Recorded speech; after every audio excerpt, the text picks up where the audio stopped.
Kari Lane here with the Popcorn Talk, and tonight I'm at the premiere of It at the Chinese Theater in Hollywood. I'm going to be talking to the cast and crew of this awesome horror movie. Stay tuned. How did you approach scoring the film, getting the music for it to add to the atmosphere? Well, like any score which has got to completely encapsulate character, it was all about just starting with theme. But in terms of atmosphere, that's a really interesting question. We made the decision early on to kind of create an orchestral score which kind of plays homage to the great adventure scores of the 80s.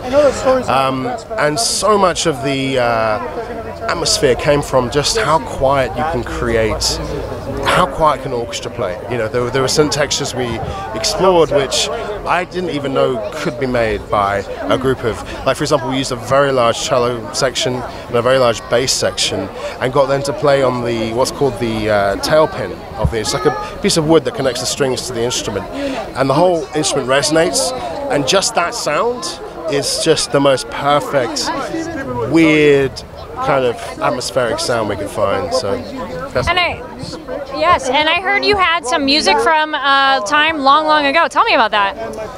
Well, I don't want to give too much away, but there was this, actually it was an Andy idea, our genius director, great friend now. He came up with this concept that Pennywise, as well as having a character theme, he should have something that kind of gets inside his head when he's thinking about attacking a child. It's just like, well, what would that sound like? I don't even want to go there as a composer. But he had already figured this out. He said that there's this song, it's a 17th century children's play song, and we got a group of kids to sing this in various ways. And we put it against those scenes, and oh my God, it was so powerful and visceral, and just, yeah, so that was just one of those kind of happy discoveries where I didn't have to figure that out, it was already done. But it was all about applying that and also bringing it into the rest of the score somehow as a theme. So what makes singing children so creepy?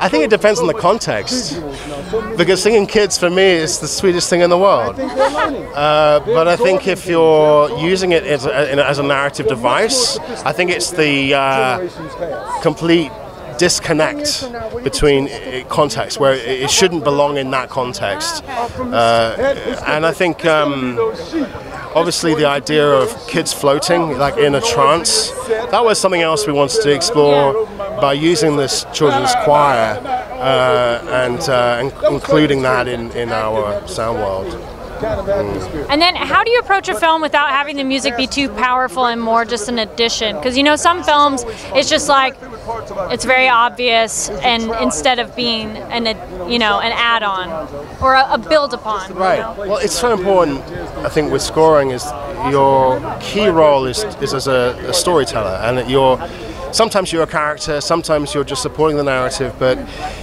as long as you're on story, you can't go far wrong.